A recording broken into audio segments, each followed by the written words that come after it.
Assalamualaikum warahmatullahi wabarakatuh.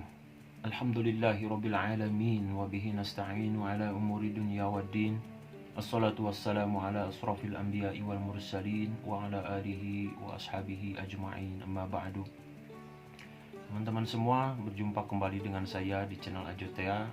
Mudah-mudahan teman-teman semua selalu di dalam keadaan sehat walafiat. Pada kesempatan kali ini teman-teman, kembali saya ingin membahas tentang sebuah makna daripada sholat. Makna daripada sholat dan kemudian hikmah yang dapat kita ambil untuk kita aplikasikan dalam kehidupan kita sehari-hari. Sholat, teman-teman semua, secara bahasa itu bermakna doa. Doa adalah permohonan, menyeru, memanggil. Mengapa sholat dimaknai dengan doa? Alasannya karena di dalam sholat ada kalimat-kalimat doa yang sering kita ucapkan. Kalimat itu sering kita ucapkan di saat sholat, yaitu di saat kita duduk di antara dua sujud. Yang kita ucapkan adalah Rabbighfirli, warhamni, wajburni, warfa'ni, warzuqni, wahdini, wa'afini, wa'fu anni. Dan doa itu sudah komplit. Doa yang sangat luar biasa. Di awal kalimat kita memohon ampunan kepada Allah dengan kata Rabbighfirli, ampunilah aku. Di akhir kalimat pun kita mengatakan wa'fu anni, maafkanlah aku. Jadi di awal kalimat adalah kalimat taubat, di akhir kalimat pun adalah taubat. Luar biasa. Seolah-olah sholat ini memberikan isyarat kepada kita bahwa kehidupan kita pun seharusnya demikian. Diawali dengan taubat. Dan di saat kita wafat pun semestinya, seharusnya di dalam keadaan sudah bertaubat. Makna lain, saat dilahirkan kita suci. Kullu mauludin yuladu 'alal fitrah. Maka saat akhir usia kita pun dalam keadaan suci. Ini makna yang pertama secara bahasa adalah doa. Kemudian makna yang kedua. Makna yang kedua, sholat juga dimaknai dengan hubungan. Terambil dari akar kata shollu, yusolli, sholatan. Apakah makna shollu itu? Shollu maknanya adalah hubungan atau ikatan, atau yang biasa kita dengar habl, ya. Habl itu artinya hablum minallah wa hablum minan nas. Hubungan atau ikatan antara kita dengan Allah dan hubungan ikatan antara manusia dengan manusia. Itulah sholat. Artinya, kita semua harus punya hubungan dan ikatan dengan Allah. Dan mesti punya hubungan dan ikatan dengan sesama manusia. Pertanyaannya, lalu bagaimanakah caranya kita menjalin hubungan baik dengan Allah? Dan bagaimana caranya menjalin hubungan baik dengan sesama manusia? Jawabannya, cara untuk bisa terhubung dengan Allah yaitu melalui apa yang biasa kita sebut dengan sholat. Itulah caranya kita berhubungan dengan Allah, itu adalah dengan sholat. Jadi di saat kita menunaikan sholat, ternyata kita tengah menjalinkan hubungan dengan Allah. Saat kita sholat berarti kita sudah terkoneksi dengan Allah Subhanahu wa ta'ala. Bainal abdi wa rabbi. Jalinan konektivitas antara hamba dan Rabb. antara khalik dan makhluk, antara yang diciptakan dengan yang menciptakan. Nah, hubungan antara Rob dan hamba, hamba dengan Rob, itulah disebut ibadah. Dan sholat itu adalah merupakan suatu ibadah. Sholat itu dikategorikan oleh para ulama adalah ibadah mahdhah. Jadi sholat adalah merupakan suatu ibadah yang mahdhah. Lalu bagaimana caranya untuk menghubungkan diri kita dengan sesama manusia? Adalah sebagaimana yang sudah biasa kita sebut dan sebagaimana yang sudah kita ketahui, cara berhubungan dengan sesama manusia itu yang biasa kita sebut itu adalah silah. Kata lain adalah silaturrahim. Silaturrahim artinya yakni menjalin hubungan atau ikatan kasih sayang dengan sesama manusia, siapapun yang dinamai oleh Allah sebagai manusia. Kita wajib menjalin ikatan kasih sayang dengan sesama manusia. Menjalin ikatan dengan sesama manusia atau manusia yang satu dengan manusia yang lainnya. Maksudnya adalah apapun sukunya, apapun warna kulitnya, apapun ras dan etnisnya, apapun keyakinan dan agamanya, kita semua mesti menjalin hubungan baik dengan sesama manusia, yaitu dengan ikatan sebagaimana yang telah digambarkan di dalam sholat, seperti yang saya sudah ceritakan di atas. Karena sholat adalah merupakan suatu gambaran dari perilaku kita sehari-hari. Jadi kalau kita sholat itu kita aplikasikan ke dalam kehidupan kita sehari-hari, maka seperti itulah seharusnya kehidupan kita untuk menjalin dengan sesama manusia, hubungan baik dengan sesama makhluk Allah, yaitu seolah-olah seperti sholat. Saat sholat kita berjamaah maupun sholat munfarid sendiri. Itulah yang biasa kita sebut dengan menjalin hubungan kasih sayang dengan sesama manusia. Itu juga merupakan suatu ibadah. Ibadah itu yang biasa kita sebut dengan ibadah ghairu mahdhah. Sebenarnya masih satu hal lagi yang ingin saya sampaikan dalam hubungan ini, yaitu hablum minal alam. Jadi selain hablum minallah dan hablum minan nas, masih ada satu lagi yang disebut hablum minal alam. Ya mungkin masih terasa asing di telinga para pendengar semuanya, di telinga teman-teman semua dengan istilah kata ini. Namun kita nggak masalah. Dalam hal ini memang para ulama berbeda pendapat. Artinya kalau kita mau merujuk kepada beberapa organisasi terbesar di Indonesia ini, misalnya NU dan Muhammadiyah, itu berbeda pandangannya dalam hal ini. Artinya NU hanya mengenal dua kalimat saja, hablum minallah dan hablum minan nas. Sementara Muhammadiyah mengenal hablum minallah wa hablum minan nas dan hablum minal alam. Namun hal itu tidak usah kita perdebatkan karena kedua-duanya adalah dihasilkan dari pemikir-pemikir para ulama-ulamanya masing-masing. Jadi kita semua percaya mereka adalah orang-orang yang berilmu, orang-orang yang alim. Kita mesti memuliakannya dan menghormati pendapat-pendapatnya. Semoga para ulama-ulama kita selalu dijaga oleh Allah Subhanahu wa Ta'ala dan dijadikan sebagai manusia yang hanya takut kepada Allah saja. Sebagaimana firman Allah, innama yakhshallaha min ibadihil ulama.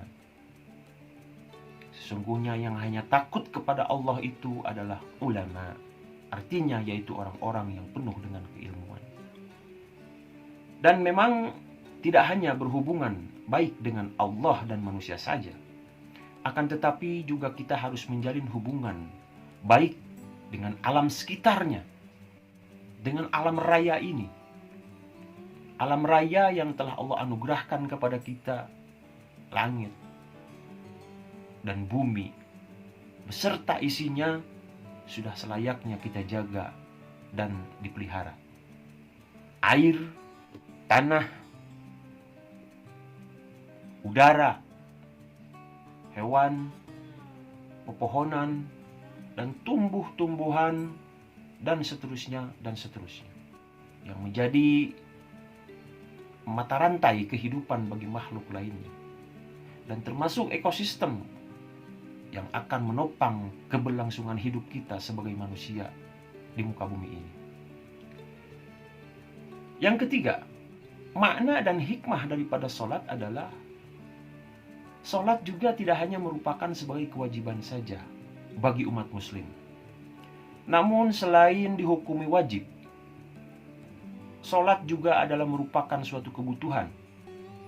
Saya punya satu cerita, dan cerita ini akan mengilustrasikan bagaimana sebenarnya pengaruh sholat dalam kehidupan kita. Begini ceritanya. Ada seorang kakek tua. Dia berjalan sambil membawa di roda itu batu bata. Jalannya naik, kemudian sekitar pukul 11 siang, dia berjalan ditarik rodanya itu. Peras keringat banting tulang, keringatnya bercucuran sebesar-besar jagung. Kemudian saya tanya, "Pak, udah tua seperti itu mau ngapain?" "Capek Pak, udah Bapak sudah tua itu istirahat saja di rumah." Apa yang dia jawab teman-teman semua? Yang dia jawab, "Kalau saya tidak begini, maka anak istri saya tidak akan makan.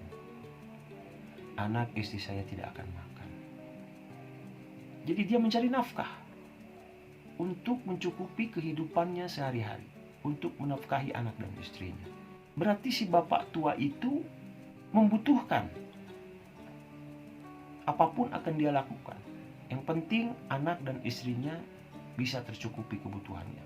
Dan untuk kebutuhan dirinya sendiri. Nah, oleh karena itu teman-teman semua, begitulah sholat.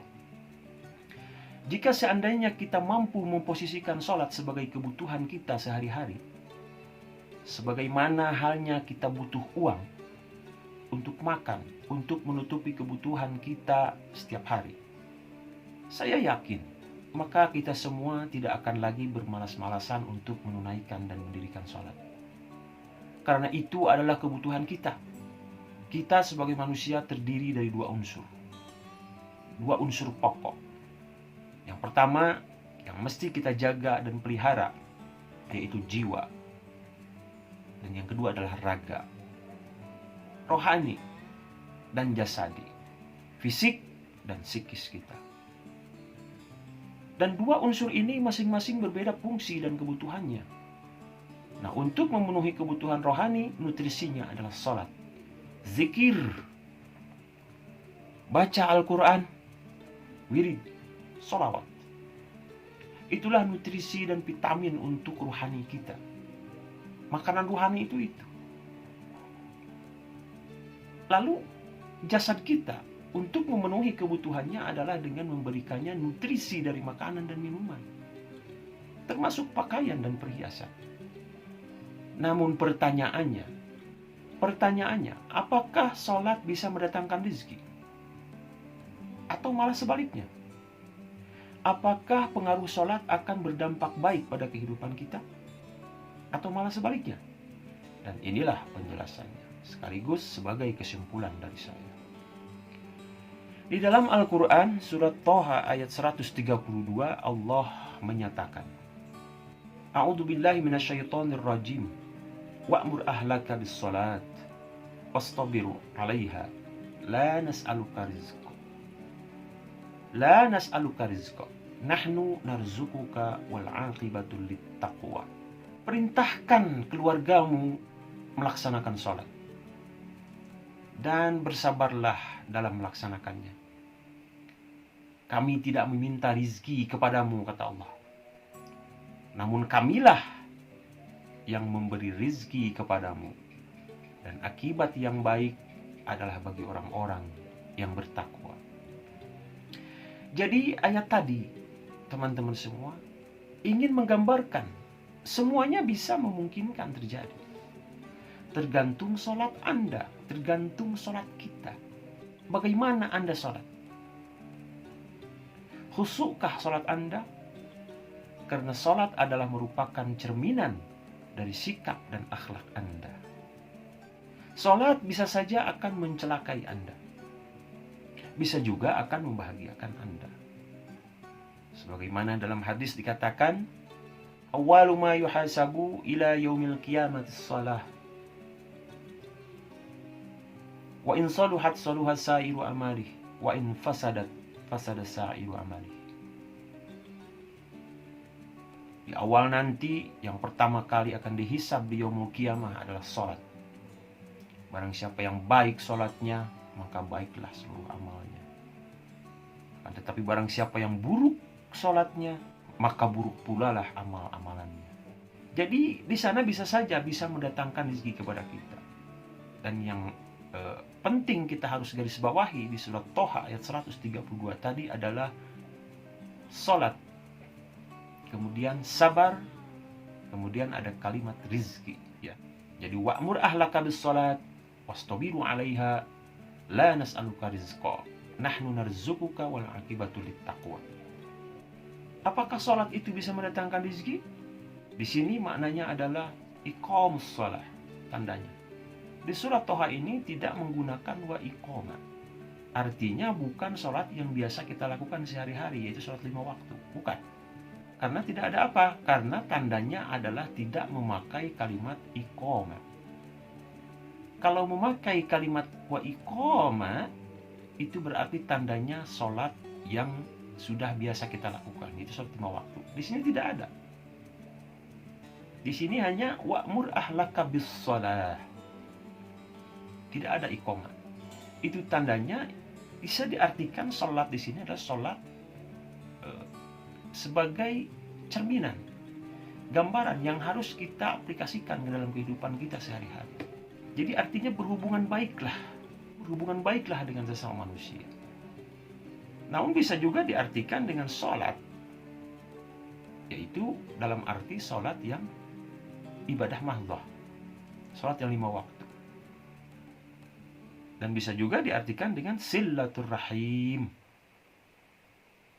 Karena memperbanyak silaturahim, insya Allah akan mendatangkan rezeki kepada kita. Anda boleh coba. Ini pasti.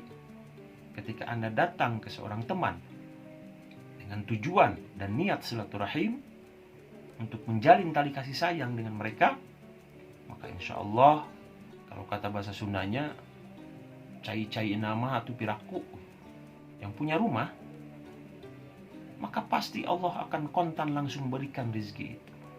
Ya paling tidak air, makanan, segala macam. Tergantung kita mengartikan apa rezeki itu.